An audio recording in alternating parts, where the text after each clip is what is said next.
যুক্তরাষ্ট্রের বিরুদ্ধে সাম্প্রতিক যুদ্ধের পরই এক কেমন চাঞ্চল্য ছড়ালো ইরান? কোন অস্ত্র তৈরি করে মার্কিনীদের তাক লাগিয়ে দিল তেহরান?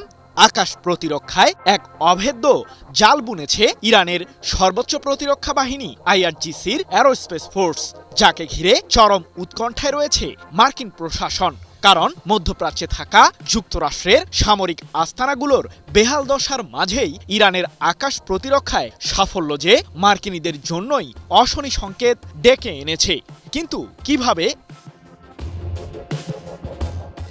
নিঃশর্ত আত্মসমর্পণের জন্য ইরানের কাছে হাতজোড় করছেন মার্কিন প্রেসিডেন্ট ডোনাল্ড ট্রাম্প। সম্প্রতি এমন তথ্যই জানিয়েছেন ইরানের পররাষ্ট্রমন্ত্রী আব্বাস আরাকচি। এ প্রসঙ্গে তিনি বলেছেন, সাম্প্রতিক যুদ্ধের শুরুতে ট্রাম্প দুটি শব্দ বলেছিলেন, নিঃশর্ত আত্মসমর্পণ। তিনি মূলত আমাদের কাছেই এমন দাবি জানিয়েছিলেন।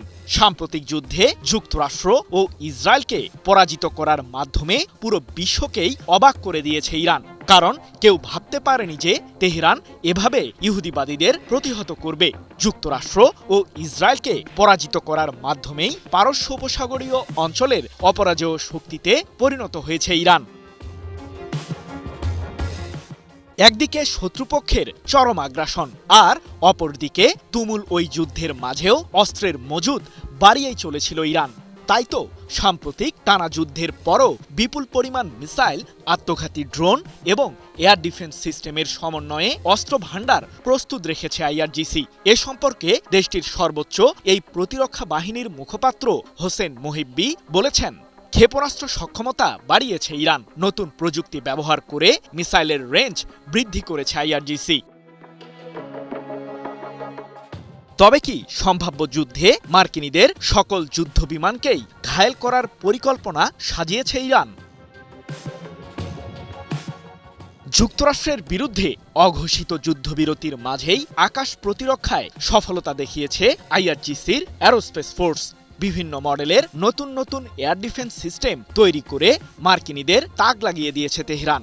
এ প্রসঙ্গে আইআরজিসির শীর্ষ একজন কর্মকর্তার বরাতে ইরান ভিত্তিক সংবাদ মাধ্যম মেহের নিউজ এজেন্সি জানিয়েছে, সাম্প্রতিক যুদ্ধের মাঝেও এয়ার ডিফেন্স সিস্টেম তৈরির অবকাঠামোগুলোর মধ্যে এখনও 85%-এরও বেশি টিকে আছে ইরানের, যার কারণে বিমান প্রতিরক্ষা ব্যবস্থা তৈরি কিংবা সরবরাহে কোনো প্রকার ব্যাঘাত ঘটেনি।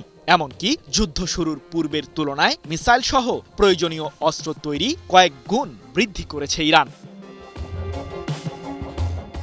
বিশ্লেষকরা বলছেন, যুদ্ধের ময়দানে বর্তমানে কিছুটা শান্তি বিরাজ করলেও রণকৌশল তৈরিতে মোটেও পিছিয়ে নেই ইরান। কারণ মার্কিন প্রেসিডেন্ট ট্রাম্প যে কোনো সময় আবারও যে উত্তাপ ছড়াতে পারেন সে শঙ্কাই এখন বিরাজ করছে পুরো মধ্যপ্রাচ্যে।